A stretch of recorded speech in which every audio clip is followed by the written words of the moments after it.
Good morning, class 4.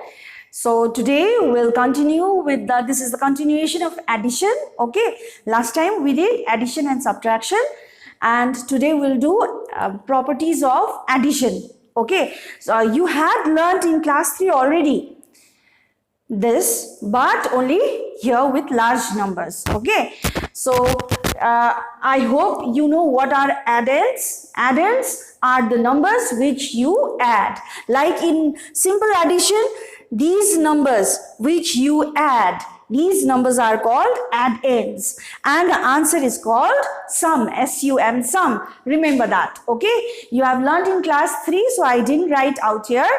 Okay, but maybe in this next class I'll write if I might write, okay, because I thought you know already, you have learnt in class 3 already, so I didn't write out here. If you want, I'll write it. Then so addends, these are called addends, and the answer is called sum. Okay, so today we are doing properties of addition. So number 1, changing the order of the two addends does not change the sum.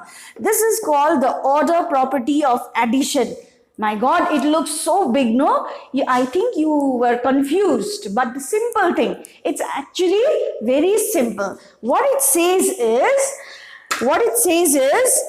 if you are given addition of these three numbers, two numbers, 1 and 2, 7,204, and another number is 1,006. Okay, now this one you can add this way also or this way also. That means you can change the position of the addends also.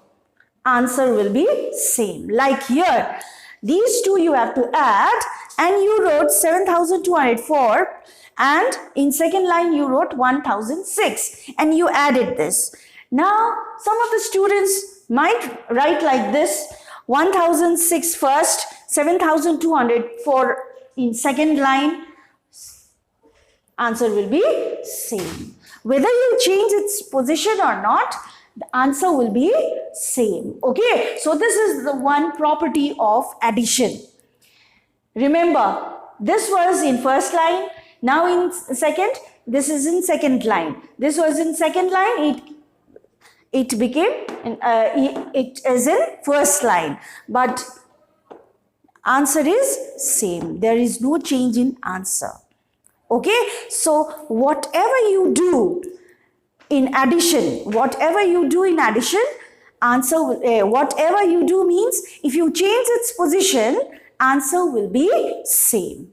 Okay, and number 2, now second number is changing the grouping of numbers when adding 3. Adding 3 numbers does not change the sum. This is called the grouping property of addition. Now there are 3 numbers you have to add.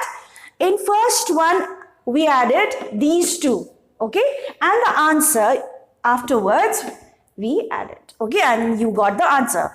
First these 2 you added, and the answer from there, a sum from there, you added with the third one.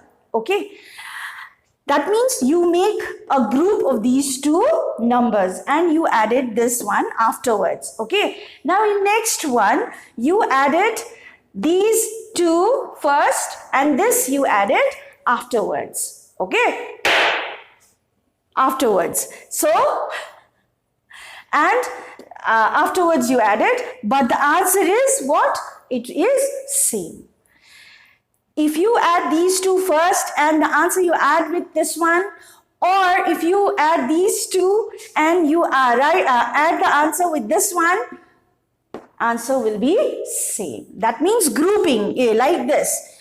This is inside bracket, that means grouping. You have made a group. So these 2 you added and this one afterwards. It means that. And that co-answer and this co-answer is same. Okay, you added these 2 first, afterwards you added this one. Okay, answer will be same. Now third one is sum of any number and 0 is that number itself. That means if you add any number with 0, answer will be that number only. So these three are what? These three are properties of addition. Okay, so remember that. There is exercise 4C based on this property of addition. So tomorrow I'll give you this one. Okay, now next one, properties of subtraction. It's not given, but I'll write it here for you. Okay, properties of subtraction. Simple. If you, here also, first one is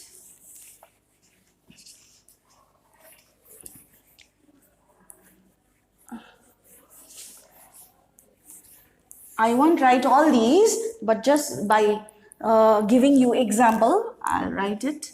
I'll explain it. Okay. Subtraction.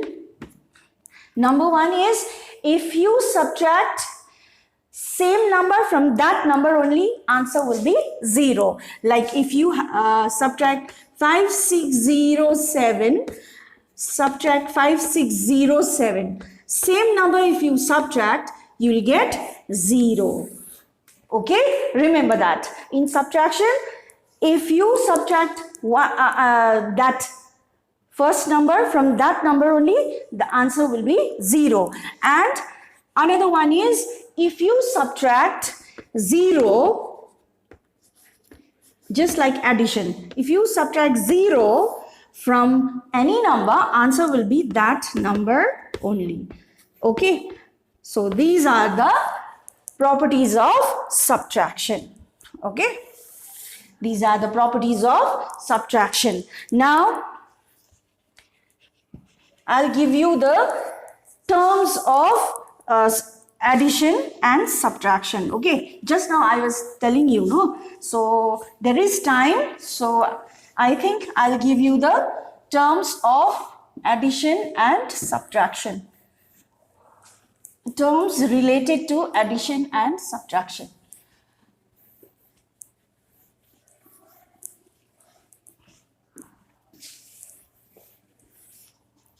Okay, so terms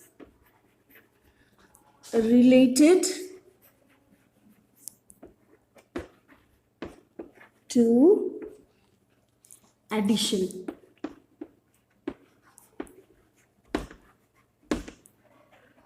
Terms related to addition. When you add 2607, 108 like this, okay, any number, if you add 1572, okay, this is the answer. So these are called add-ins.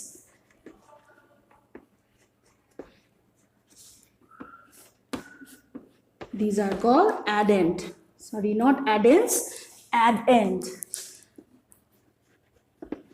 And this answer is called sum. So remember this. It will be helpful when you do word sums. Okay, if somebody says the sum is 2607 and one of the addend is 1000. So what is the other addend? If you understood what is that addend and sum it is talking about, then you will be able to find the answer. Okay, but yeah, terms related to subtraction.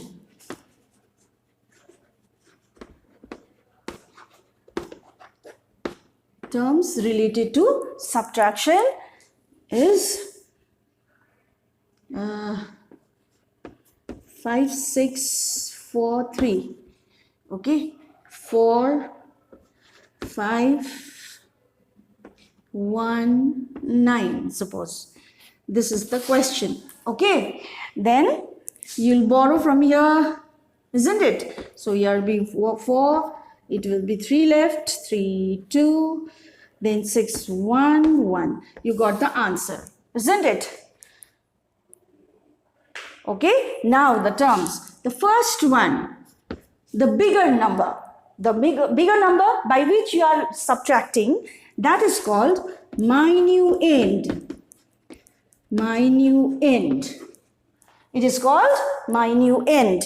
And the second one, which is being subtracted, which is subtracted by the bigger number or the smaller number. This is second one, which is the smaller number, which is getting subtracted from bigger one. So this is called subtraend. Subtraend. Okay, like this. And the answer after subtraction you get, this is called difference. This is called difference. Okay, the one which is bigger is called minuend, and which is smaller, which you are subtracting, is called subtraend, and the answer after subtraction is called difference. Okay, so we did what? Sums based on properties of addition we did, and subtraction also we did, and terms related to addition and subtraction. Okay, thank you.